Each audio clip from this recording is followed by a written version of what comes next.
Halo, assalamualaikum. Akhirnya saya beli juga iPhone lagi ya. Setelah kemarin sempat unbox iPhone 7 Plus, yang itu yang resmi ya. Ini belum resmi memang di Indonesia. Ini adalah iPhone SE 2020 ya, SE 2020. Saya beli yang warna putih, 64 GB. Kemarin dapat di harga Rp8.175.000. Udah rada lumayan turun ya harganya dibandingkan awal-awal ada di Indonesia banyak yang jual di angka 9,9 waktu itu.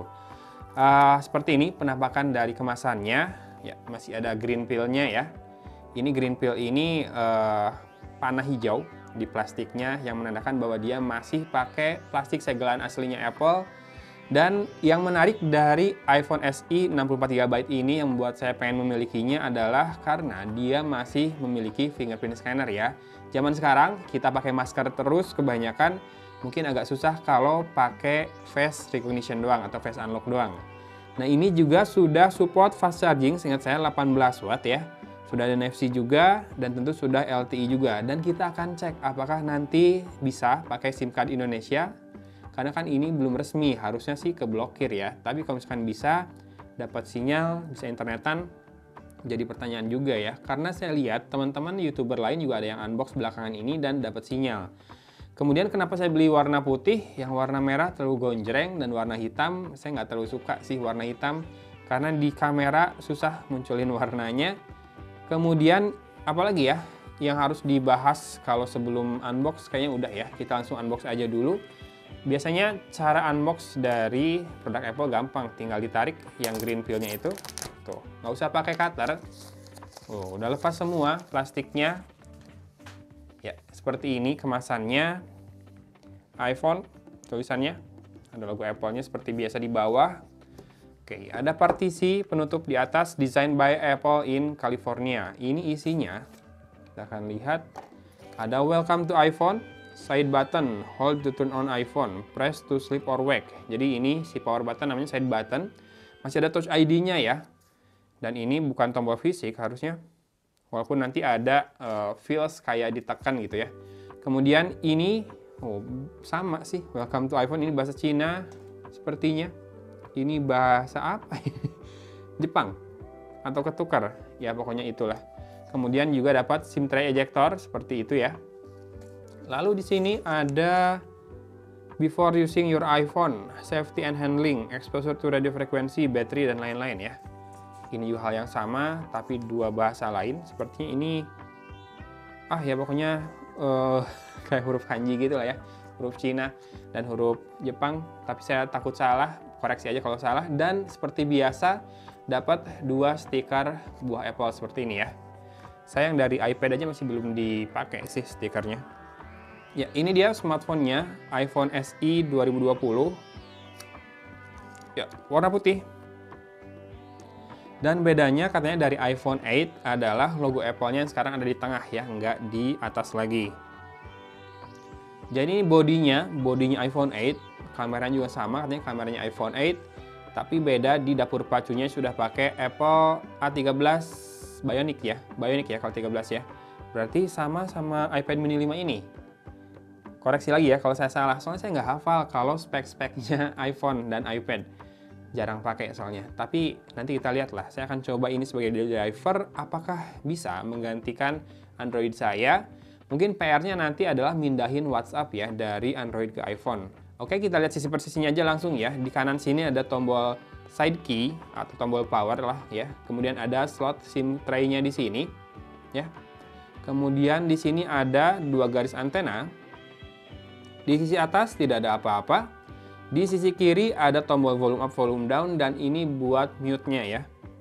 Tinggal digeser nanti mute. Ini enak banget memang, satu hal yang saya puji dari iPhone dari dulu sampai sekarang.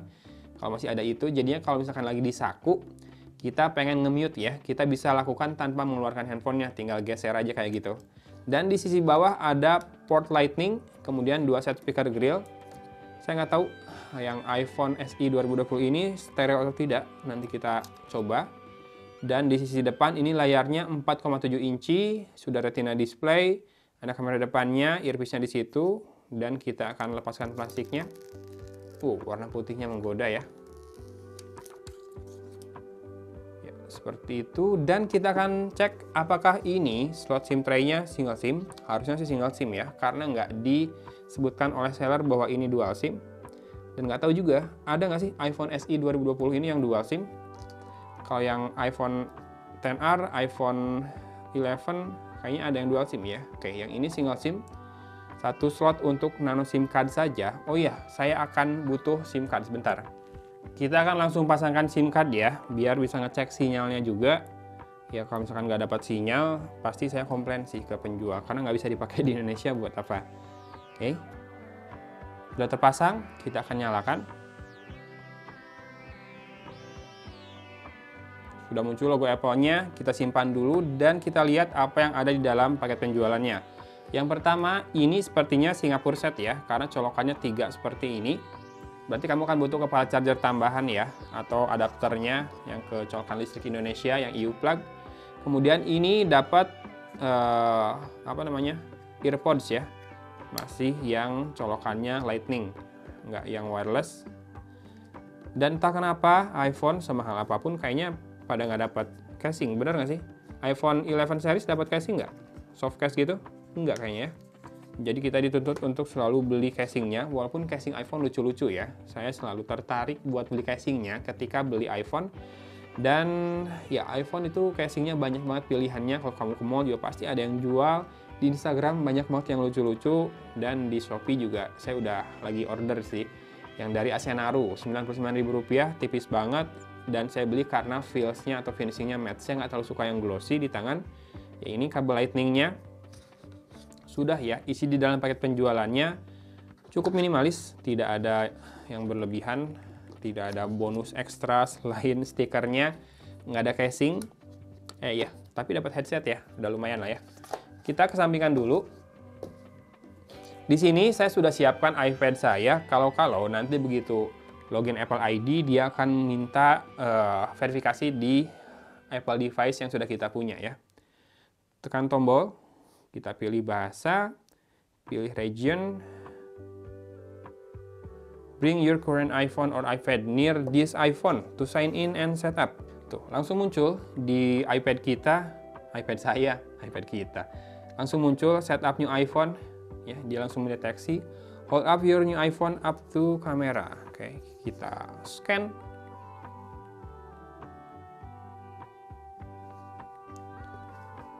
Finish on new iPhone. Oke, enter passcode of your iPad. Bentar ya. Kita akan set up iPhone kita. Kok kita? Saya. Kita akan set up iPhone saya. Jadi yang setupnya kita, tapi iPhone-nya iPhone saya ya, bukan iPhone kita. Enak aja iPhone kita. Oke, kita akan skip proses aktivasi iPhone-nya. Nanti kita langsung lihat di software-nya dan langsung lihat sinyalnya ya. Oke, ternyata setupnya ringkas banget ya. Kalau kita udah punya device Apple lain yang sudah terlogin Apple ID-nya, kita cuma perlu masukin PIN dari device ini di device baru. Udah nih, sekarang semua aplikasi lagi di-download. Dan kamu lihat di situ sudah ada muncul nama operatornya ya. Kemudian sinyal barnya juga ada muncul, 4 sinyal, 4 bar. Kita coba matikan WiFi ya, kalau gitu ya. Kita matikan WiFi. Dan kita coba buka App Store. Dapat nggak internetnya dia? Muncul nggak? Si aplikasi-aplikasinya, muncul. Kita search gitu ya. Apa yang mau di search? WhatsApp. Cari. Nih, WhatsApp dia lagi download. Oke. Kita kembali ke WiFi, sayang kuota. Kita akan lihat about-nya dari iPhone SE ini. Ya, iOS-nya 13.4.1, iPhone SE, kalau di model name-nya nggak pakai 2020-2020-an ya. Kemudian limited warranty-nya expires di 31 Mei 2021, setahun ya. Kapasitasnya 64 GB, tersisa 56,07 GB. Ini sambil jalan, aplikasi lagi di-download beberapa, mungkin ada yang udah selesai, udah makan storage juga. Network XL 4G LTE muncul ya. Jadi, masalah blokir email itu gimana sebetulnya? Tanggal efektif kemarin itu apa coba? Toh masih bisa ternyata di device-device yang belum resmi dapat sinyal dengan email Yang belum terdaftar ini kalau dicek di Kemenperin pasti emailnya belum terdaftar. Sesuai dengan yang ditulis oleh seller di deskripsi produknya, kalau dicek emailnya di Kemenperin nggak akan terdaftar. Tapi dapat sinyal, dapat internetan, ada apa ini? Ya udah ya, yang jelas saya akan coba dulu iPhone SE 2020 ini sebagai daily driver. Mungkin saya coba pikirin gimana caranya pindahin WhatsApp-nya, atau mungkin pakai WhatsApp nomor lain. Dan ini kecil banget, walaupun bezel atas bawahnya masih tebal ya untuk ukuran zaman sekarang, tapi tetap sih masih laku-laku aja kalau Apple yang bikin. Itu dia hebatnya Apple ya. Ini yang jadi concern sih pasti baterainya hanya 1800 mAh-an ya. Semoga ini masih bisa cukup dari pagi sampai sore atau sampai malam. Yang jelas saya senang dengan ukurannya yang compact seperti ini. Android terakhir yang compact seperti ini tapi punya spek yang bagus ada di Galaxy S10e dan nggak dilanjut di S20 series, ya udah nggak ada lagi. Ya udahlah, pokoknya nikmatin aja dulu yang ada di depan mata ya. Saya nyobain dulu iPhone SE 2020, mungkin akan nyantai aja, video reviewnya nggak akan keluar cepet-cepet. Semoga dengan iPhone SE 2020 ini makin memperkaya khazanah saya di OS lain ya. Oke, itu aja videonya dari Kota Cimahi. Agun pamit undur diri. Wassalamualaikum warahmatullahi wabarakatuh.